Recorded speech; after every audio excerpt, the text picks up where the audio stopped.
भाइयों बहनों, मैं इच्छाधारी बाबा दिल्ली से आज मैं आपके बीच में भारत के ऐसे वीर जवानों की गाथा लेके आया हूं कि आप सुनकर हैरान रह जाएंगे।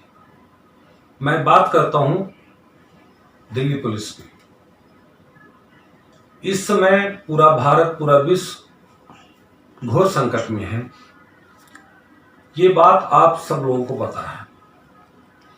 अक्सर देखा जाता है कि पुलिस वालों के साथ लोग मारपीट कर रहे हैं, लॉकडाउन का पालन नहीं कर पा रहे, जबरदस्ती करते हैं उनके रोकने पर। कल भी एक वीडियो देखा था जिसमें कोई पुलिस अफसर को गाड़ी में कोई घसीटता हुआ ले गया बहुत दूर तक। आप ये समझिए कि क्या वो किसी के पुत्र नहीं है, कोई पुत्री नहीं है तो हमारे ही वो सब भाई परिवार के बीच के लोग हैं। उनकी ड्यूटी है अपनी। आप उनकी जगह होते तो आप क्या करते? यही करते ना आप जो दिल्ली पुलिस कर रही है, जो हमारे भारत की और पुलिस कर रही है काम अपना। पहले तो मेरा हाथ जोड़ के निवेदन है सभी भाइयों बहनों से, आम जनता से, कि पुलिस के साथ दुर्व्यवहार ना करें। कौन इस भरी धूप में वर्दी पहन के, मुंह में मास्क लगा के, अच्छी तरह वो सांस भी नहीं ले पा रहे हैं और आपकी सेवा में खड़े हैं, उससे इनको फायदा क्या है मुझे ये बताने की आप लोग कोशिश करें। मेरा एक संदेशा है, पुलिस को क्या बेनिफिट है मुझे बताने की आप ये कोशिश करें। मैं आपसे एक सवाल कर रहा हूं, आप इसके सवाल में जाएंगे तो आपको यही मिलेगा मेन तत्व इसका कि ये हमारे आपके बेनिफिट के लिए ही कर रहे हैं। ठीक है, आप घर से बाहर इमरजेंसी है तो गवर्नमेंट ने हर तरह के साधन दे रखे हैं आपको। पास है, हॉस्पिटल की कोई प्रॉब्लम है, किसी पास की जरूरत नहीं है, किसी को लेके जाइए इलाज के लिए। केमिस्ट शॉप खुली हुई है, जनरल स्टोर ऑलमोस्ट 2-4 घंटे के लिए खुलते हैं। अब आप उसके बाद किस लिए बाहर निकलते हैं? केवल घूमने के लिए? मन नहीं लग रहा आपका? फिर आपकी क्रेडिट, आपकी मार्केट वहां खराब होती है, बेइज्जत होते हैं आप खुद और पुलिस प्रशासन को परेशान करते हैं। आप देखिए, 1 महीने से ज्यादा हो गया लॉकडाउन को। मैं देख रहा हूं कि इस भरी धूप में 12 घंटे, 24 घंटे, 16 घंटे आंखों में नींद भरी है उनकी, लेकिन वो अपनी ड्यूटी नहीं छोड़ रहे हैं। कितना बड़ा त्याग पुलिस कर रही है। मैं विशेष तौर से दिल्ली पुलिस की बात कर रहा हूं आपसे। दिल्ली भारत की राजधानी है, केंद्र शासित राज्य है। धन है माननीय गृह मंत्री अमित शाह जी को मेरा बारंबार प्रणाम है। बहुत अच्छी सत्ता चलाना जानते हैं आप, बहुत अच्छा कंट्रोलिंग पावर है आपके अंदर और बहुत अच्छा कार्य कर रहे हैं आप, और ऐसे ही करते रहना चाहिए। यह भी पता है कि इससे आपका पर्सनल कोई बेनिफिट नहीं है। मैं बार बार आम जनता को यही समझाना चाहता हूं YouTube चैनल के माध्यम से कि जितना भी ये काम हो रहा है, जितनी भी शक्ति बढ़ती जा रही है, उतना हम सब आपके लिए फायदा है।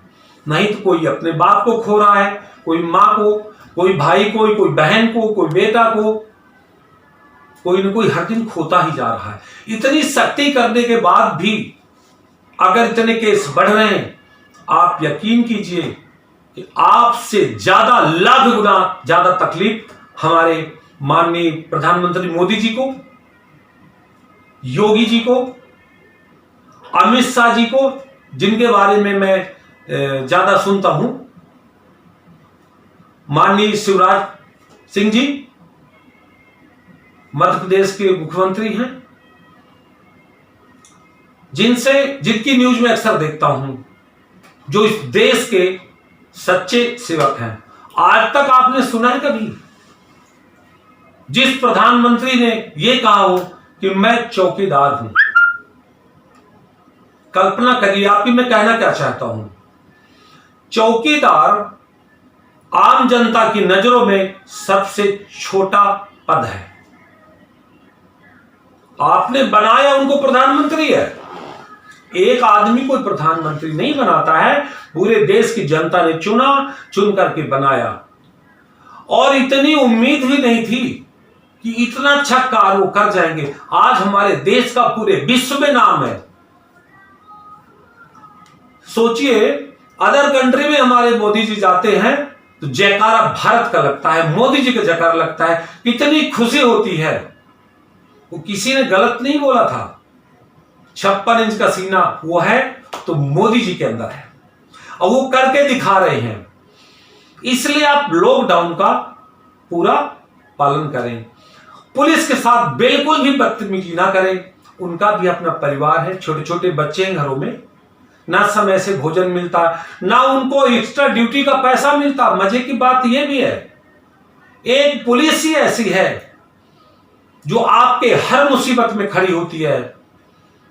छोटे से छोटा केस ले लो, आप बस में गए, पर्स चोरी हो गया, आपने गुमा दिया, आपके गलती से गुम गया, तो भी आप कंप्लेन क्या लिखाते हैं?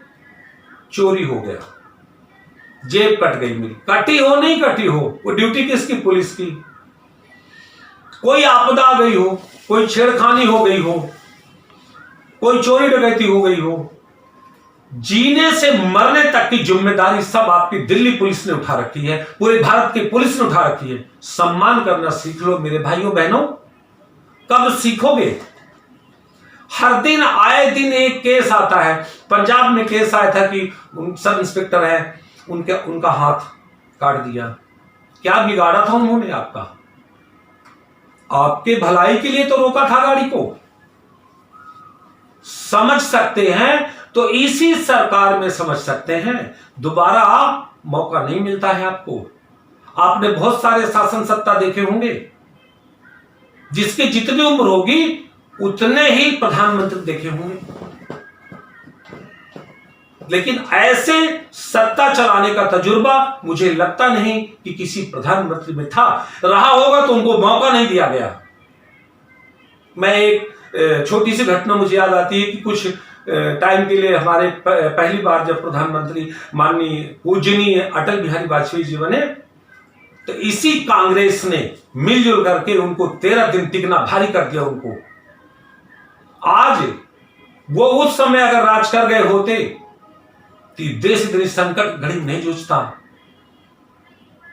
वो तो ईश्वर की सराहना करो, धन्यवाद दो ईश्वर को कि मोदी जी का जन्म गुजरात में सही समय पे हुआ था। आज देश को इन्हीं की ही जरूरत है और जरूरत रहेगी। बात को मेरे ध्यान से सुनिए आप। मैं पर्टिकुलर पुलिस के बारे में बोलना चाहता हूं, फिर मैं आपसे हाथ जोड़ के निवेदन करता हूं कि वो भी किसी के लाल हैं। शौक से लाठी डंडे नहीं मारते वो, उनके अंदर भी दिल है, मान सम्मान है, इज्जत मान मर्यादा है उनकी अपनी भी। उनको भी पता है कि इस भीड़ में मेरा भी कोई परिवार का सदस्य हो सकता है। उनके पास कोई भेदभाव नहीं है। ये सब हम आपके लिए ही किया जा रहा है। लॉकडाउन का पूरा पालन करें। अब देखिए कि जो एरिया ग्रीन जोन में दिखाए गए हैं, कितनी खुशी की बात है। वहां बहुत सारी चीजों की छूट मिल गई, लेकिन अगर हम फॉलो नहीं करेंगे तो हम रेड जोन में ही फंसे रहेंगे। ये दिल्ली है, यहां लोग कहते कुछ हैं, करते कुछ और हैं। यहां तो फ्री फ्री फ्री चलने वाली सरकारें बहुत है, कुछ नहीं है। आज पछता रहे हो भी मन के अंदर कि क्या बोल दिया मैंने। अरे शासन सत्ता के लालच में उतना मत गिरो, उतना ही गिरो जितनी जरूरत है। ऐसा मत गिरो कि उठने में संभलने में बहुत टाइम लग जाए। ये तो मोदी जी जैसे प्रधानमंत्री हैं कि किसी भी राज्य का भेदभाव नहीं कर रहे हो, चाहे वो कांग्रेस सत्ता के राज हो किसी स्टेट में, चाहे बीजेपी की हो, चाहे दिल्ली में केजरीवाल जी की सरकार हो, उनके अंदर भेदभाव नहीं है। जो मुख्यमंत्री अरविंद केजरीवाल जी ने बोला होगा, मोदी सरकार ने वही किया है। आज दिल्ली रेड जोन घोषित करने पर उनकी बयानबाजी सुन लेना आप, क्या बोला है उन्होंने। बहुत सारी बातें हैं उनकी, ज्यादा डिटेल में नहीं जाना चाहता मैं, लेकिन मेरा आम जनता से, अपने परिवार से, इस भारत के सभी समाजों से हाथ जोड़कर विनम्र निवेदन है कि आप लॉकडाउन का पालन करें। डिस्टेंस, जाते भी हैं कहीं मौका मिलता है तो 2 मीटर का आप गैप रखें। आपके हित की बात कह रहा हूं, बार बार मोदी जी इसी बात को समझाते हैं, सब कुछ अच्छा हो जाएगा। आप यकीन कीजिए अपने भारत के प्रधानमंत्री जी के ऊपर, सब कुछ अच्छा होगा। और जो उनका संकल्प है वो हम सब आप मिलकर पूरा कर सकते हैं।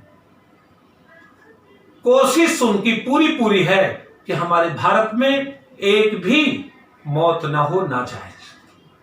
समय आने पे तो सभी को जाना होता है, जो जोत जलती है उसको बुझना होता है, लेकिन ये जो समय कष्ट की घड़ी, मुसीबत घड़ी, महामारी की घड़ी चल रही है, इसमें मौत ना हो, ये उनका संकल्प है। उस संकल्प को बनाने के लिए आज हमें आपकी जरूरत है, आपकी आवश्यकता है।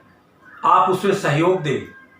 अगर मेरी बताई हुई बातें अच्छी लगे तो इस वीडियो को लाइक, शेयर, सब्सक्राइब जरूर करें और अपने परिवार में, समाज में, फ्रेंड सर्कल में इसे शेयर करें। बाबा इच्छाधारी दिल्ली से